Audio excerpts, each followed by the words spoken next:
kita dapat berkumpul dalam keadaan sehat dan tanpa suatu halangan apapun dalam kegiatan.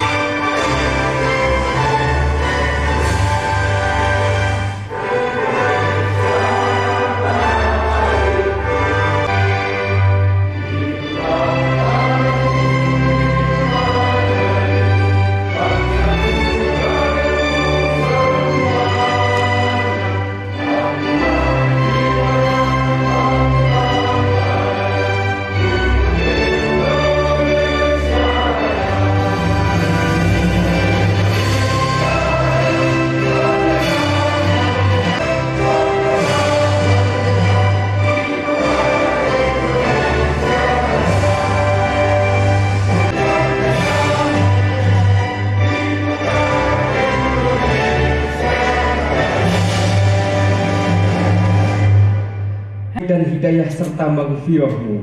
Semoga apa yang kami laksanakan pada hari ini tercatat sebagai amal ibadah di sisi-Mu. Ya Allah yang Maha Pemurah, jadikanlah pertemuan ini sebagai momentum yang tepat bagi kami dalam menjalin kerjasama. Berikanlah perubahan yang membawa dampak positif bagi kinerja kami, khususnya dalam pelayanan kesehatan dan praktik kedokteran di wilayah Jawa Tengah. Ya Allah Tuhan yang Maha Agung, tanamkan sifat Rahman dan Rahim-Mu agar kami tetap terjalin utuh dalam persaudaraan yang erat, dan janganlah Engkau tanamkan kebencian di antara kami.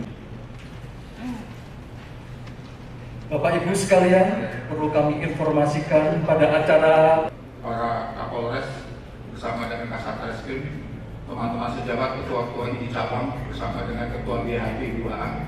Terima kasih sudah hadir dalam acara yang sangat kita tunggu-tunggu ini adalah dari dinas kesehatan. Kami juga bisa menjaga bantuan lagi dari kami di wilayah kepada Polda akan terus kami lakukan, dan tentunya untuk itu kami membutuhkan pendampingan dan juga nasihat sehat, terutama dalam menghadapi masalah-masalah kesehatan di daerah Jawa Tengah ini.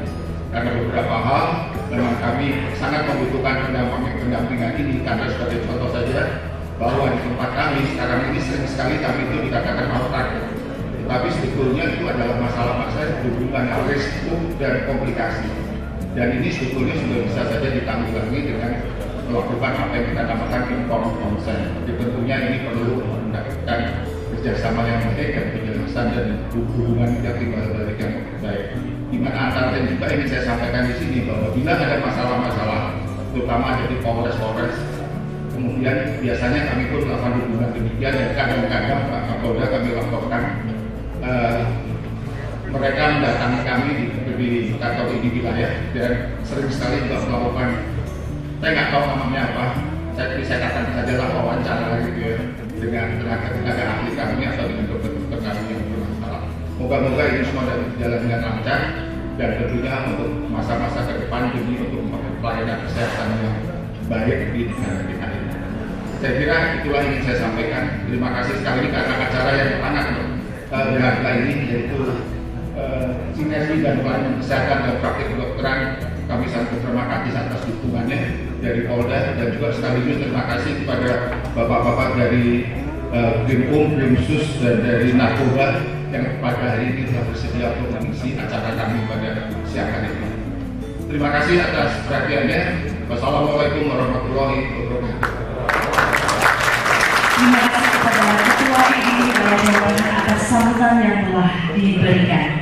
SHSSTMK disilakan.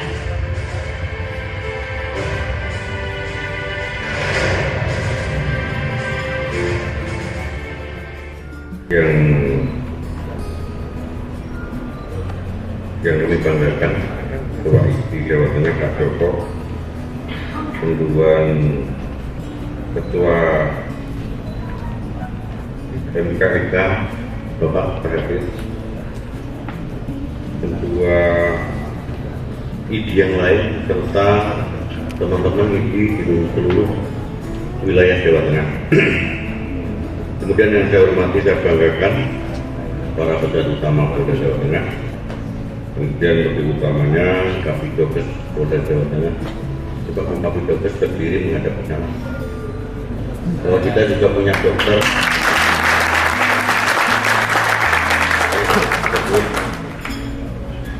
Jadi polisi pun ada yang punya dokter yang telah diikuti oleh seluruh jajaran Polda Jawa Tengah, bahkan sampai ke nasional, bahkan Mabes Polri pun memantau kegiatan ini. Sehingga kegiatan ini sangat urgen, penting sekali menghilangkan penyakit masyarakat. Jadi kalau penyakitnya masyarakat itu dokter versinya ada sakit ngeluh, pilek, demam, flu. Kalau kita beda, kita mungkin dari behavior, tingkah laku yang menyimpang, yang melanggar hukum, yang itu pun bagian daripada penyakit masyarakat. Tentu profesi ini adalah sama dengan apa yang dilakukan oleh teman-teman dokter. Kesamaan ini membawa suatu profesi yang sangat mulia. Sebagaimana amanat undang-undang kepolisian kita adalah pasal 13, memelihara, melindungi, mengayomi, bahkan menegakkan hukum.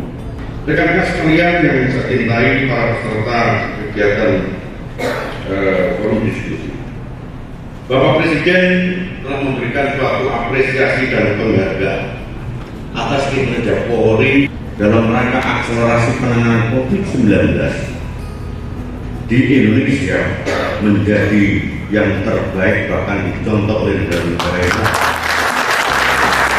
Apa penanganan COVID di negara-negara yang lain? Ada yang di lockdown, ada lockdown lokal, ada lockdown negara, dan lain sebagainya. Di tempat kita dari mulai namanya PSBB, kemudian PPKM, bisa kiranya mendukung kegiatan kita. Jadi rumah sakit kedokteran kita itu Bapak kita tingkatkan pelayanan kita, tidak ada biaya. Jadi tidak ada unsur biaya karena kita sudah didukung dengan kegiatan negara. Kita besarkan di seluruh kabupaten kota untuk kita tingkatkan rumah sakit kita.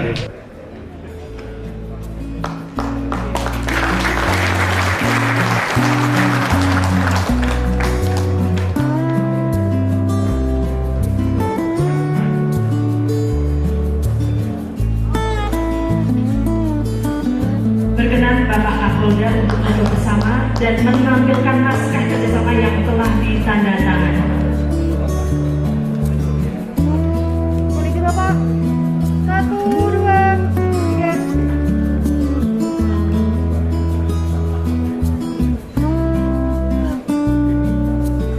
Acara selanjutnya penyerahan cindera mata. Cindera mata yang pertama oleh Ketua ID Wilayah Jawa Tengah kepada Kepala Kepolisian Daerah Jawa Tengah. Kondisi Bapak 1, 2, 3. Cindera mata yang kedua oleh Kepala Kepolisian Daerah Jawa Tengah kepada Ketua ID Wilayah Jawa Tengah.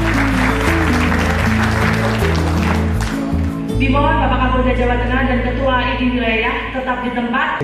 Kami persilakan berikan aplaus yang meriah untuk kita sekalian. Kami umumkan kepada Bapak Kapolrestabes Wilayah Jawa Tengah untuk menempatkan diri. Mohon izin Bapak 1, 2, 3.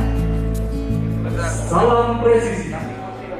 Termasuk bagaimana profesi kedokteran itu mampu melakukan suatu upaya para pihak apabila terjadi adanya behavior dugaan malpraktek yang nanti akan kita kerjasamakan dengan lembaga kita, sehingga ke depan profesi kedokteran dengan kepolisian sinergi bersama-sama tanpa adanya unsur melawan hukum terhadap penanganan pasien. Sudah duduk di depan Bapak teman-teman semua, Ketua Umum BPID, Kadif BPID SPLP. Pada hari ini kita juga telah menyaksikan nanti kan ada agreement antara dengan Polri, dan kebetulan hari ini kita hadirkan dulu yang memang berkompeten. Jadi Ketua Umum ID juga dari Ketua ID Jawa Tengah. Yang pertama tentunya kami mengucapkan terima kasih atas nama Pengurus Besar Ikatan Dokter Indonesia atas terselenggaranya MOU pada hari ini antara Polda Jateng bersama dengan ID Wilayah Jawa Tengah. Ini adalah tindak lanjut dari MOU yang sudah kita buat di tingkat nasional antara Pengurus Besar Ikatan Dokter Indonesia dengan Kapolri. dalam satu upaya seperti yang saya teman-teman media tadi juga saksikan, dalam satu upaya untuk menyelaraskan proses-proses hukum yang terutama terjadi pada aspek pelayanan kesehatan. Dan dalam hal ini adalah kami ingin bahwa pelayanan kesehatan yang diberikan oleh para dokter ini bisa mencapai masyarakat dengan cepat, tepat, dan tentunya juga berkualitas dan bermutu. Dan untuk itulah di sini kami juga ingin menyampaikan persamaan persepsi bahwa apa yang tadi disampaikan oleh Pak Kapolda bahwa adanya dugaan seperti malpraktek yang sebetulnya di dalam bidang kami itu adalah komplikasi dan risiko. Dan ini tentunya sehubungan dengan adanya restoratif justice tadi, tentunya sebelumnya akan kami lakukan penilaian dulu di Majelis Kode Etik dan Disiplin di MKEK dan MKDKI, sehingga kemudian kita melihat apakah yang di dalam kriteria kami merupakan risiko dan komplikasi itu apakah termasuk atau terjadi malpraktek tadi, sehingga demikian kami pun tidak hanya semata-mata melindungi para dokter atau membuat para dokter itu juga bekerja dengan nyaman, tapi kan kami juga melindungi masyarakat. Jadi dari kami sebagai Kadidokes daerah Jawa Tengah, kebijakan dari Bapak Kapolri ke Bapak Kapolda Jawa Tengah dan kami adalah sama dengan dari IDI juga untuk pelayanan kesehatan kepada masyarakat sekitarnya. Dan sebagai dokter polisi, kakinya juga dua, ini dokter ya polisi, jadi ya benar-benar pure tugasnya untuk membantu masyarakat, melindungi, mengayomi, dan membantu penegakan hukum bila memang terjadi ada suatu kesalahan yang bisa diteruskan ke jalur hukum. Tapi kalau tidak, seperti tadi Bapak Kapolda sampaikan, kita melalui proses dari MKEK, MKDKI, dan sampai dengan restorasi justice. Dan saya yakin di kedokteran pun tidak ada dokter yang akan menyakiti atau tidak membuat sehat pasiennya. Begitu juga dengan polisi atau penyidik, tidak akan menyusahkan masyarakat bila ada keluhan dan akan dilaporkan, disampaikan kepada polisi, pasti akan ditindaklanjuti.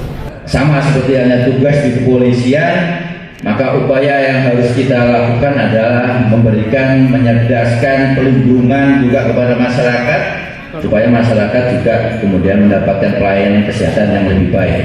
Keberadaan organisasi profesi dokter itu bukan dimunculkan dari pengurus, tapi dimunculkan rasa itu dari anggota. Rasa memiliki sense of belonging, sense of partisipasi itu akan muncul, dan itu akan semakin memperkuat keberadaan organisasi profesi kalau kemudian anggota merasakan keberadaan daripada organisasinya. Tidak perlu masuk di dalam satu ranah publik. Jadi mohon izin, kenapa juga kami di PPID kemarin ada beberapa hal permasalahan-permasalahan yang tidak kami tanggapi secara publik, dengan beberapa ujian yang juga muncul di profesi. Jadi izin Bapak Kepolisian, kami di Ikatan Dokter Indonesia juga pasca utama juga luar biasa mendapatkan ujian juga, tapi alhamdulillah pelan-pelan ujian itu bisa kita selesaikan dan memberikan satu dampak. Apa dampaknya? IDI semakin kuat, IDI semakin solid, IDI semakin tangguh, dan IDI tetap hanya satu. Jadi dan pengurus pusat di Jawa Tengah juga banyak.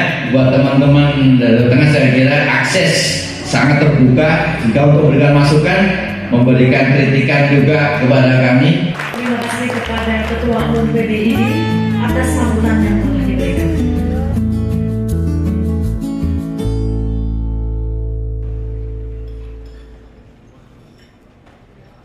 Glorius Yoga Panji Asmara, SH, MH, CLA, CCD.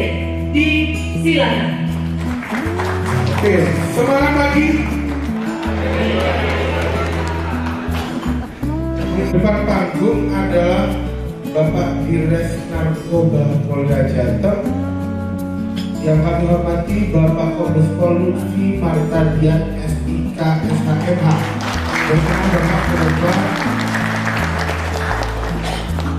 3 tahun 2020 tentu masih sangat aktif dengan riwayat jabatan yang dapat kita lihat di depan, dengan sekarang sebagai Dinkes undang ke depan panggung juga, yaitu Bapak Dires Krimo Marang. Nah, sudah 3 gitu ya. Tapi masih ada 2 orang lagi yang akan kita undang sebagai narasumber. Yang selanjutnya adalah Direskrimsus Polda Jateng, Bapak Kombes Pol Dwi Subagio SIK. Narasumber ke atas panggung. Kita berikan kesempatan yang pertama pada pagi hari ini untuk menyampaikan paparannya, yaitu Bapak Dires Narkoba. Bapak, kami mohon berkenan kurang lebih 15 menit. Terima kasih moderator. Bismillahirrahmanirrahim.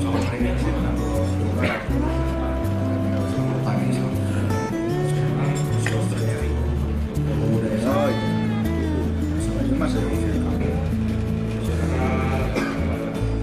ini dari cabang se wilayah Jawa Tengah, secara rekan-rekan dari jajaran Polda Jawa Tengah. Pada kesempatan ini izinkan saya untuk menyampaikan materi terkait dengan sudah ini buku kita lihat dari buku kota apa dari bahasa Sanskerta ada istilah 5M. Moli salah satunya adalah madat. Madat itu ya candu atau dengan istilah sekarang adalah narkoba. Narkotika dan obat-obatan. Dari beberapa masa bahwa Indonesia sudah meratifikasi atau memperbaiki atau merevisi dari undang-undang narkotika dan pidana, sehingga kalau kita lihat bahwa undang-undang narkotika adalah teks spesialis dan otoritas jenderal biayanya yang sangat spesial, berarti penanganannya itu harus ekstra, tetap terus berjalan dan ungkapan terus dilakukan. Secara angka mungkin bisa kita baca di sini dari 2014 sampai 2022 ada peningkatan. Di tahun 2020-2021 pada saat masa lockdown, masa di mana semua sektor ekonomi, aktivitas masyarakat dan sebagainya semua memang dari 1.265 tersangka ini bisa diperankan ada sebagai radar, ada sebagai operator, kemudian juga ada sebagai pengguna. Nah disinilah peran dengan mereka sebagai radar, mereka sebagai dalam ikatan jaringan peredaran narkoba. Sudah kita lakukan di 2 tahun terakhir ini melakukan kegiatan rehabilitasi di mana dari sektornya adalah dari teman-teman kita yang ada di KNN pada makan itu. Kemudian secara angka, kalau bisa katakan bahwa yang menjadi dominan ini adalah narkotika jenis sabu atau metamfetamin. Di amfetamin ini kurang lebih hampir mendekati angka 10 kilo cukai. Kemudian jaringan dari Myanmar atau Cina yang kita bersama-sama kita gagalkan di pelabuhan Tanjung Mas bersama-sama dengan Bea Cukai. Kita lakukan kontrol delivery, walaupun mereka penyebarannya ada yang khusus ke wilayah Jawa Tengah, ada juga yang wilayah Jawa Timur juga yang termasuk. Ya cukup familiar.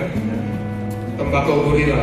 Kenapa kok namanya tembakau gorila? Ya, memang sudah ada namanya, ekornya yang gorila, namanya katanya yang bagi yang pakai seperti kalau sudah menggunakan itu seperti kayak ditindih dengan gorila, sehingga namanya bilang tembakau gorila.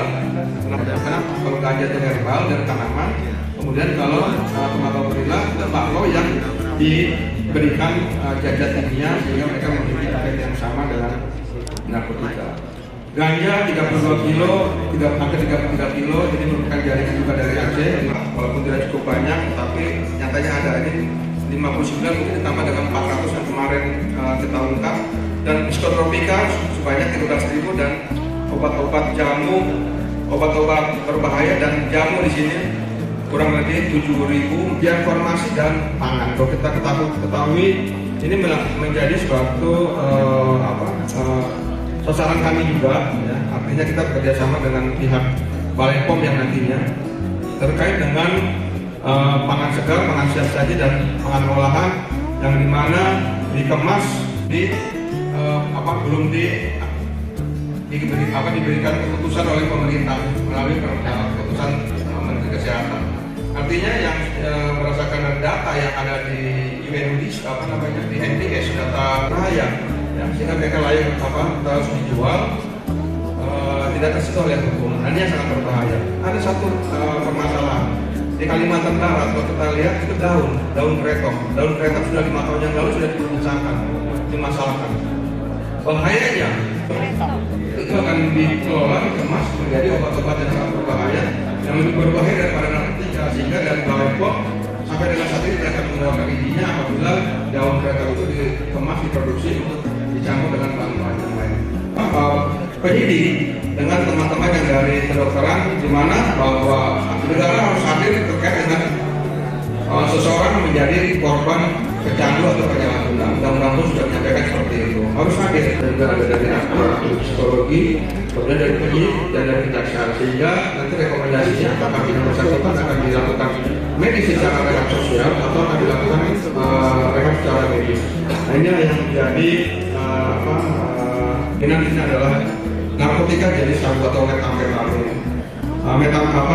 Di amfetamin ini kurang lebih ada hampir mendekati angka 10 kilo sabu. Perkembangannya ada yang khusus ke wilayah Jawa Tengah, ada juga yang wilayah Jawa Timur, baik itu Madura, Nganjuk atau Tulungagung. Sudah kita berusaha untuk mengejar sampai dengan ke pelaku dan pelaku. Itu namanya katanya bagaimana memakai seperti kalau sudah menggunakan itu seperti kayak dididik dengan gorila, sehingga namanya bilang tembakau gorila. Kenapa kok nggak bilang tembakau sintetis saja? Tapi memang setiap kali kita memberikan statement ya tembakau sintetis, ya itu tembakau gorila. Narkotika. Ganja 32 kilo, tidak sampai 33 kilo, ini merupakan jaringan juga dari Aceh, di atas yang memang nanti masuk ke wilayah Jawa Tengah. Berarti kita katakan. Ekstasi sudah mulai ada beberapa bulan yang lalu. Kita ketahui ini menjadi suatu sasaran kami juga. Ya. Artinya kita bekerjasama dengan pihak Bepom yang nantinya terkait dengan pangan segar, pangan siap saja, dan masih banyak obat-obat bahan-bahan yang terkait dengan kandungan narkotika yang belum diberikan keputusan oleh pemerintah melalui keputusan Menteri Kesehatan. Itu bisa bagaimana membuat terobosan-terobosan baru yang nantinya bahwa bahan-bahan tersebut tidak masuk dalam kategori apakah adalah narkotika, psikotrotika atau bahan-bahan berbahaya. Ya, sehingga mereka layak harus dijual, dan pencegahan pemberdayaan masyarakat dan rehabilitasi. Di sini peran kita adalah mencoba mengedukasi masyarakat supaya mereka tahu apa itu tentang narkoba. Kalau mereka tahu, tentu mereka akan memberikan pilihan untuk tidak menggunakan narkoba. Nah, di Jawa Tengah sendiri kita mencanangkan bicara terkait dengan masalah narkotika tidak ada henti-hentinya. Dari zaman dulu sampai sekarang itu sudah ada, dari zaman kerajaan. Bahkan di 300 tahun yang lalu, zaman kerajaan itu sudah ada. Dari buku, kita lihat dari buku kita dari bahasa katanya kalau 180 ke atas itu dipegang oleh fungsi lalu lintas, dan di sini kan masih ada reserse yang tinggi. Yang kami hormati Bapak dari IDI Pusat, kemudian Bapak dari wilayah Jawa Tengah, Bapak berbingar-bingar itu nuansanya nuansa gembira, ya betul, karena para tamu ini yang dari daerah bisa bertemu, bersilaturahmi, yang dari Polres di daerah ketemu, walaupun kesempatan di lain tempat juga ada. Pasti sudah takut duluan, itu sudah pasti. Kami menyadari demikian, dan memang perlu kita sampaikan secara terus-menerus bahwa Jateng dan Polres Jawa Tengah, ya, kami ucapkan selamat pagi. Kemudian ini ada kolega saya, Ibu Dokter Kombes Hastri, ini sebetulnya hal yang seperti itu. Padahal ini diduga malpraktek itu tadi. Apakah sekarang ini sudah ada kanalisasinya? Maksud saya seperti itu, dok. Supaya ini menjadikan satu, saya secara fisiologis tadi dikatakan kalau teman-teman dokter ini dipanggil oleh kepolisian ini, tadi dokter pada mengatakan ini teman-teman sudah tidak nyaman. Dan juga Bapak Ibu narasumber yang di depan, seperti kita ketahui bersama di masa pandemi COVID kemarin, ini mungkin kepada Wenda kaitannya dengan kerahasiaan dari identitas. Padahal seperti yang kita ketahui bersama, mungkin berkaitan dengan pandemi COVID kemarin kita berbahasan narkoba atau apapun kaitan dengan obat-obatan yang mengandung psikotropika, itu memang ada mekanisme-mekanisme tertentu, tidak sembarang, karena melihat daripada peredaran narkoba itu sendiri kan sangat-sangat dibatasi. Persediaan farmasi bagaimana disampaikan oleh Bapak Direktur tadi. Sudah ada istilahnya kita duduk setiap pengaduan ataupun laporan masyarakat itu kita langsung gelarkan di tempat. Gelarkan di tempat itu meliputi dari penyidik Krimkum. Maraknya pandemi COVID-19 itu pernah diduga bahwa Peduli Lindungi itu dianggap sebagai suatu sarana untuk membuka rahasia medik pasien. Harapan bisa semuanya, di penyelidikan juga bisa, di penyidikan juga bisa. Kemudian siapa yang bisa melakukan mediasi? Ya, kami selaku APH hanya sebagai mediator, fasilitator. Ya.